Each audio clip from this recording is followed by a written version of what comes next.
Pemirsa, kita lanjutkan kembali perbincangan kita ke Bang Frits. Bang Frits, tadi Pak Todung mengatakan tidak terkejut mengenai pemanggilan Komisioner KPU oleh DKPP karena ini bukan yang pertama kali terjadi dan kemudian pemanggilan ataupun sidang etik ini terjadi di tengah rekapitulasi penghitungan nasional yang kemudian sempat ditunda karena Komisioner KPU dipanggil sidang oleh DKPP dan ini bukan sesuatu yang lumrah ataupun lazim terjadi. Tanggapannya, Bang Frits? Ya, yang pertama-tama saya mau kembali ke soal Sirekap ya, bahwa Sirekap itu tidak hanya dinikmati oleh paslon presiden dan wakil presiden, tetapi juga Sirekap itu juga dinikmati oleh parpol dan juga oleh para caleg-caleg yang tidak punya akses ataupun akses yang sengaja tidak diberikan oleh partai politik masing-masing untuk bisa mengakses C1 Plano yang ada di TPS. Jadi kalau kita bertanya bagaimana efektivitas dari sebuah Sirekap, sebaiknya saya mengajak Metro TV juga bertanya kepada partai politik dan juga kepada caleg-caleg yang dapat bisa mengetahui berapa suara yang dia dapat temukan terhadap akses yang dia miliki. Iya, ada kewajiban bagi partai politik untuk bisa mengumpulkan bagaimana C1 Plano. Iya, ada kewajiban oleh juga paslon untuk bisa mengumpulkan C1 Plano dari masing-masing TPS. Baik. Tetapi Sirekap juga merupakan bagian daripada untuk proses transparansi yang dilakukan oleh KPU. Kembali kepada tadi soal bagaimana sebuah sidang DKPP, harus dilihat bahwa sidang DKPP kan merupakan sebuah lembaga, DKPP kan merupakan lembaga independen tersendiri. Mereka memiliki jadwalnya masing-masing. Dan juga kan DKPP tidak dapat bisa mengatur seberapa banyak yang melapor kepada DKPP. Okay. Jadi saya melihat bahwa saya mau membantah apa yang disampaikan oleh Bang Todung tadi, bahwa bukan berarti karena kita dalam proses rekapitulasi kemudian tiba-tiba ada proses pelaporan di DKPP, kemudian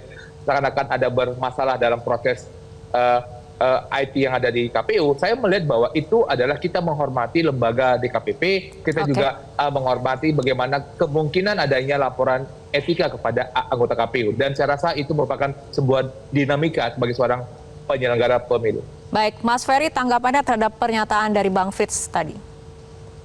Ya, pertama saya merespon dulu pernyataan Bang Frits soal Sirekap. Bagaimana kita bisa menikmati Sirekap, termasuk juga teman-teman caleg ya, kalau kemudian Sirekap itu sendiri dipertanyakan, banyak masalah, hal yang konyol terjadi.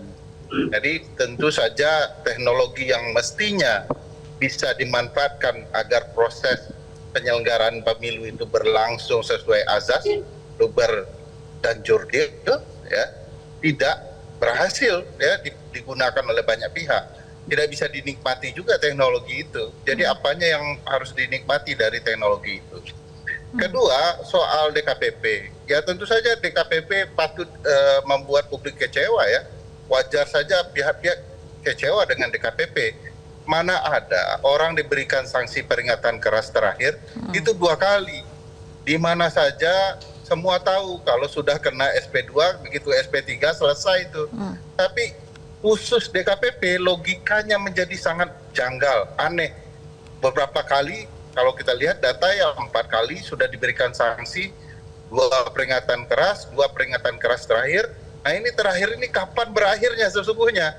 Di logika itu saja sudah masalah DKPP menjelaskan kepada publik sebagai dewan yang ditugaskan untuk memastikan penyelenggara betul-betul profesional, DKPP sendiri tidak profesional.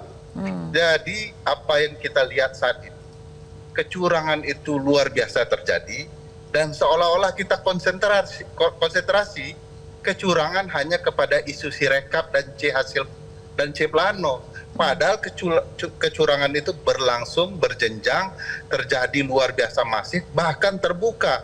Bisa disaksikan oleh publik kekacauan yang mereka ciptakan.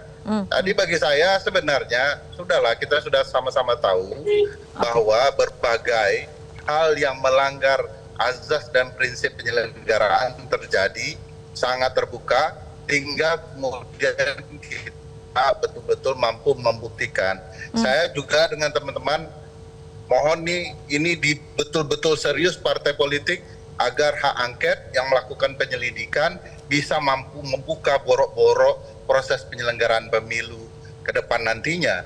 Jadi kalau kemudian kita cuma mengandalkan DKPP memang akan sulit semua borok-borok penyelenggaraan pemilu ini terbuka di mata publik.